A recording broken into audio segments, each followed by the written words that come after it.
So till now we learned how to use multiple indicators on a single time frame. Next best way to filter trades and increase success ratio is to use multiple time frames to filter trading setups.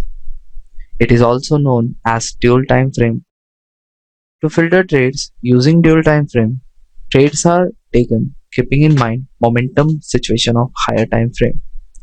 For example, if weekly stochastic is bullish or in a buy mode, then it is logical to take only buy trades on daily charts. Using dual time frame trades are taken on lower time frame in the direction of higher time frame. If trades are taken on daily chart, then weekly chart act as higher time frame. Trades are to be taken on weekly chart, then monthly charts serve as higher time frame. If trades are to be taken on hourly charts, then daily charts serve as higher time frame. And if trades are to be taken on 5-minute chart, that is on an intraday chart, then hourly chart serve as a higher time frame. Dual time frame filter is one of the most effective trading methods. One of the easiest method to use for trading stocks is using MACD on weekly charts to identify trend and take trades on daily chart using stochastic oscillator, the direction of weekly MACD. Let's go ahead and take a look at some examples. Following is a chart of BPCL, and you can see change these colors so that you can see much more clearly. Here you can see that MACD is in positive mode where the histogram is above 0. So this is a BPCL weekly chart suggesting that MACD is suggesting that momentum is towards the upside, and to your right hand side is a daily chart of BPCL. Remove this indicator.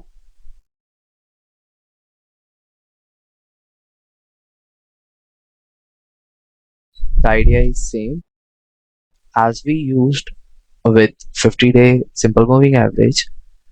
We will buy into our daily charts once stochastic reaches oversold zone and hold it until stochastic reaches its overbought zone, that is a level of 80.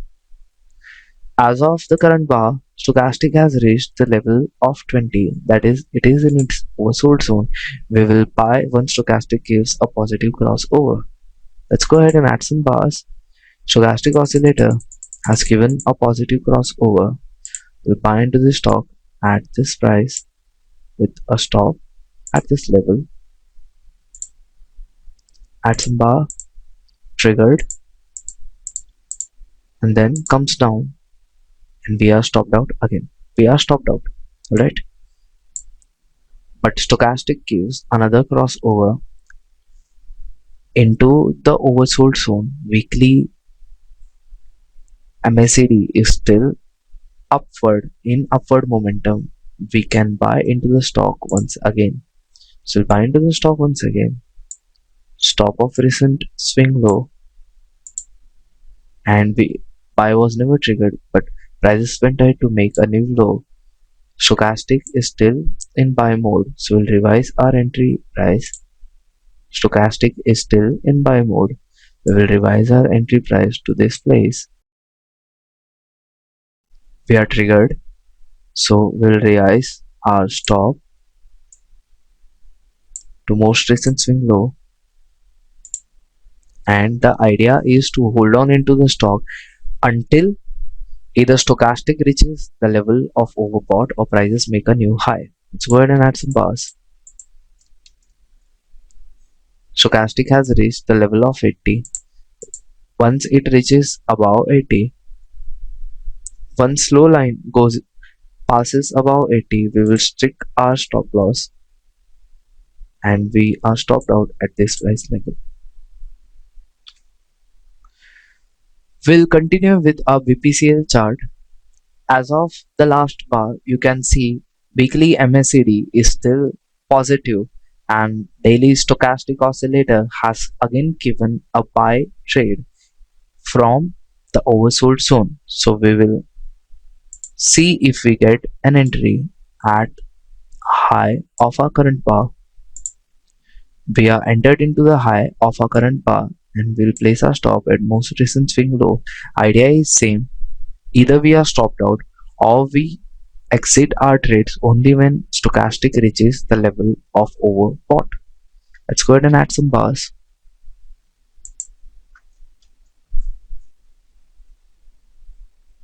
Stochastic slow line reaches the overbought zone. We will strike our stop loss and we are stopped out at this price level.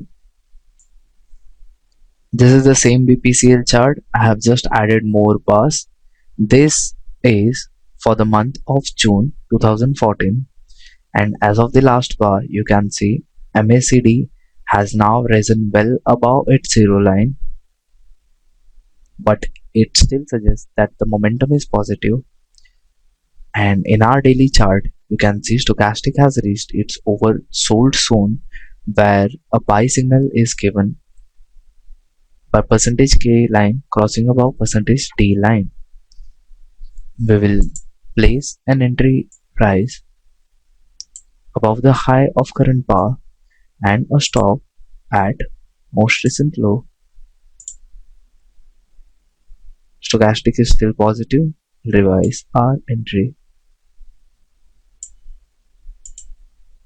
Stochastic still positive. Revise entry. Stochastic is still positive. Percentage K is above percentage D and entry remains unchanged. We are triggered into the trade. Most recent swing low is this one. Idea is either stopped out or stochastic reaches the level of 80. Let's go ahead and add some bar. Stochastic never reached the level of 80. We are not stopped out either. No stop, no level of 80. And stochastic reaches the level of 80. We will tighten our stop to 1 bar low. And here we are stopped out. So this is our entry price, this is our stop, this was our stop, and this is our exit price. So we can use MACD histogram on weekly chart and stochastic oscillator on daily chart, and you can saw in our past examples that these two indicators go well hand in hand.